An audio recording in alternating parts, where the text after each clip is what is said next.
as short and as simple as I can write it. December 28, 2017 was an ordinary Thursday. My spirits were high and my husband and I were having our morning coffee and sitting in the living room talking about how wonderful the Christmas had been. The day before this, we'd gone to the coast to spend the day because all of the kids and grandkids had gone home from the celebration. We had just moved to Shady Cove, Oregon, and bought a house on the river with 2 acres. This was our first Christmas in the house. I had it decorated to the hilt, and because we were comfortable financially, it was full of gifts for everyone. It had been so nice. Everyone had such a lovely time, laughter and love. As we were talking, I started having a weird sensation in my left arm, just below the bicep. I didn't think much of it. I was in reasonably good health, other than a lifelong problem with kidney infections, which were managed with medication. I don't drink, smoke, eat red meat, and because I've been a dance teacher for a very long time, I exercise on a regular basis. The sensation was that of an ache, not of pain, but it started to increase. I suddenly heard a voice say, "Oh, Sam, you're in so much trouble."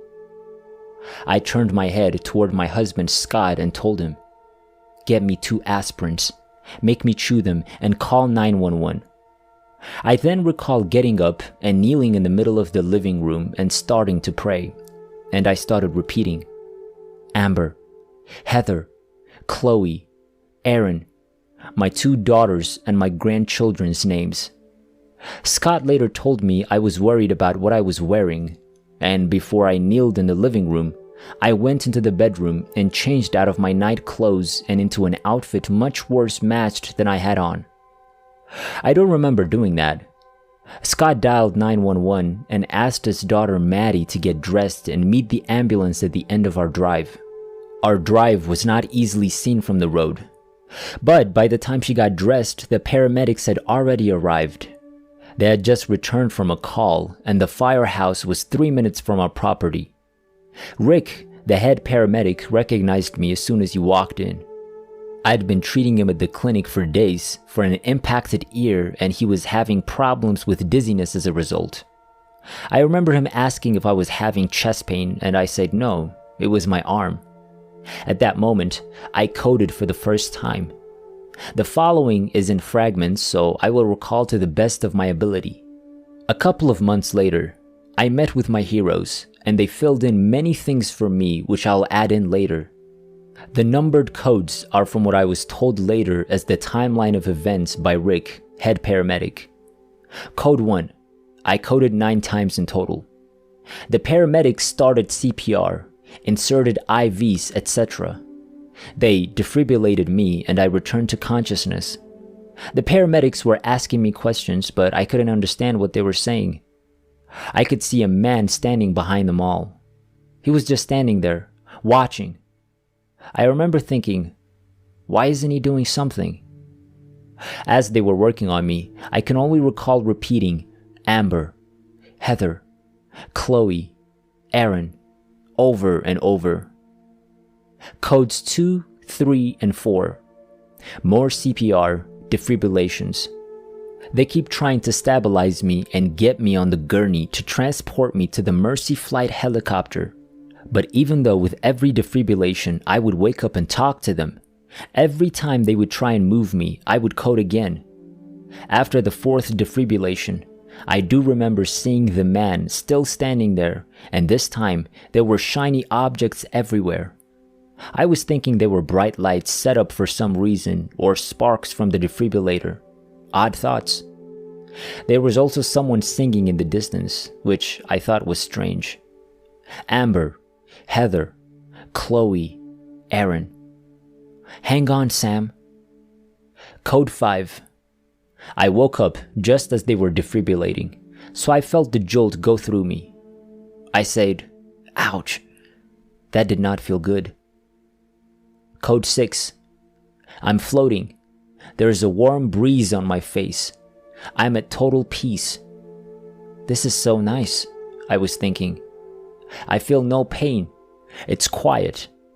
I think my eyes are open.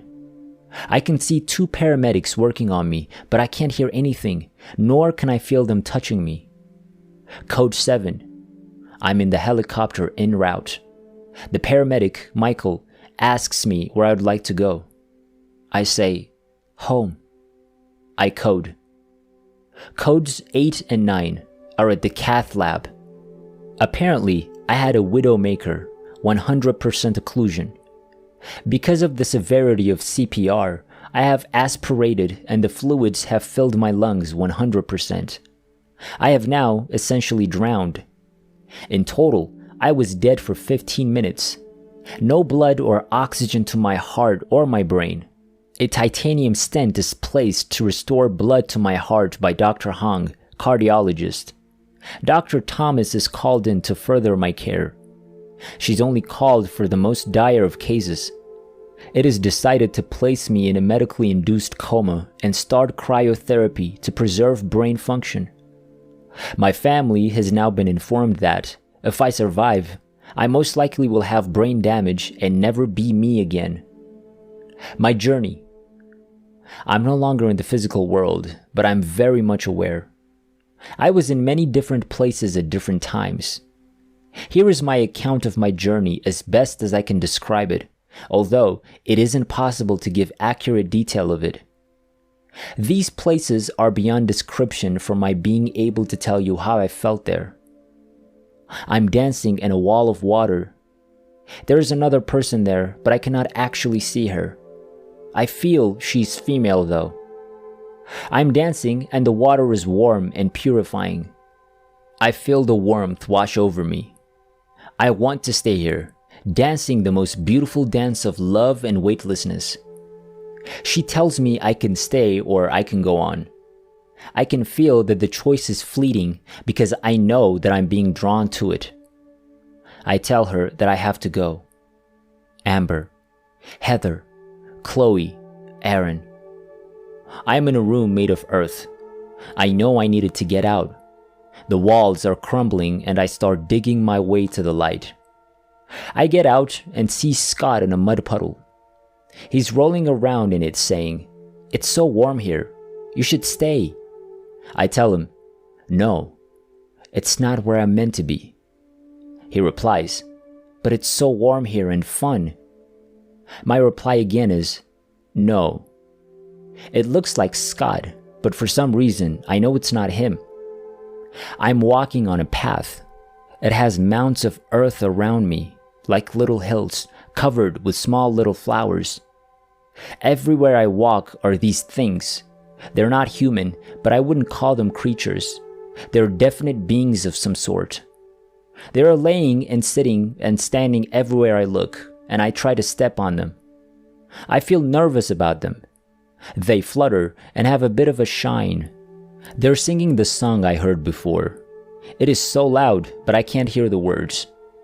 I'm almost positive the words are in a different language. They have a solid texture, but I can't describe what the texture is. I do know that I have an urgency to leave this place. I am among several buildings. They're brightly colored, so bright that I can barely look at them. All different colors and colors I've never seen before or can describe. The buildings are stacked on top of each other and look as if they may fall over. All different shapes and sizes, different angles. I am aware that each of these places hold all of my memories, experiences, anyone I've ever encountered, deeds I've done, and everything that I've said or thought. They also contain what lies ahead if I choose to not stay. I know that I can go into any of these buildings and see what's inside. I decide to go into what lies ahead. It's not a room as we would envision a room. It doesn't have walls, a ceiling, a floor, or a door, but I know I'm inside. I am made aware that since I have chosen to go back, there will be things I'll have to do. That the only reason I'm being given a choice is because I've always paid attention to the little things that really matter. The gifts that the world has been given, but most tend not to pay attention to. I've always stopped to smell the roses, as you might say. That though I'm not perfect by any means, I've had a loving and forgiving soul, and I see the world as a beautiful place, even when there is darkness. My job will be to share the knowledge I've been given today, to spread words of love and forgiveness, and to touch a life whenever I'm called to do so, in any way I'm called to do it. That I will know what to do or what to say when those times arise, to be a person of healing, to be a person of light. I say I will. The final place before my awakening.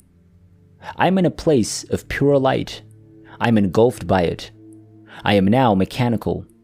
There are other people there as well. They are also mechanical. They are also working on healing.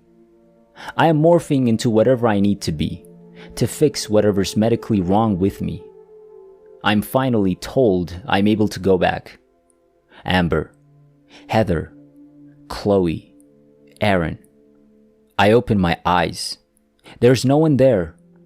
I'm in a hospital room. I frantically pull at what's in my mouth and pull out my respirator tube. Alarms are going off. They're so loud. A nurse rushes in to see me awake. I ask, "What day is it?" She replies, "It's almost New Year's."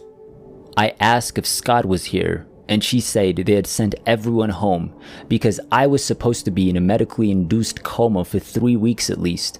That they've never seen anyone come out of one without being brought out of it.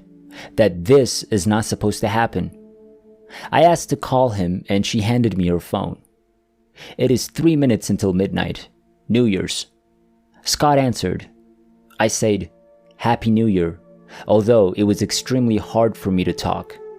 It was more like a squeaky whisper. He said, "Who is this?" I said, "It's Sam." Scott started laughing and said, "Of course it is. I'll be right there," and we hung up. Since my journey, there are many physical changes within me. I now see a light around everyone. Sounds are extremely intense, and I can hear layers upon layers of noises. Colors are more vivid. My hands constantly vibrate. Children come up to me or just stare at me to the point of being very noticeable, and notably, animals do the same too. I'm very thankful. I was allowed to come back, but at the same time, I feel so very overwhelmed by this world now. I'm happy, but I cry constantly, for reasons I have no clue about. I was a very social person before, and would now rather hide away. My husband and I didn't have any real issues before this. He said I became my experience, whatever that is supposed to mean. He started having an affair, and we are now divorced. I have moved away from Shady Cove to be closer to Heather and my grandkids. I live alone. I'm not currently working because I had a complication with my kidneys and had to have an open surgery on it several weeks ago. I'm healed from that now though. I'm trying to move forward with life, but quite frankly, I'm not sure how to do it. It'll come to me in time, I suppose. I later met with the paramedics that saved my life and was told a few strange things. Chris, the paramedic that was in control of the defibrillator, told me that they all had several talks about the fact that there were times that I was without a heartbeat and not breathing, but I would say thanks to them in whispers, and that I would reach up and hold their hands as if guiding what to do.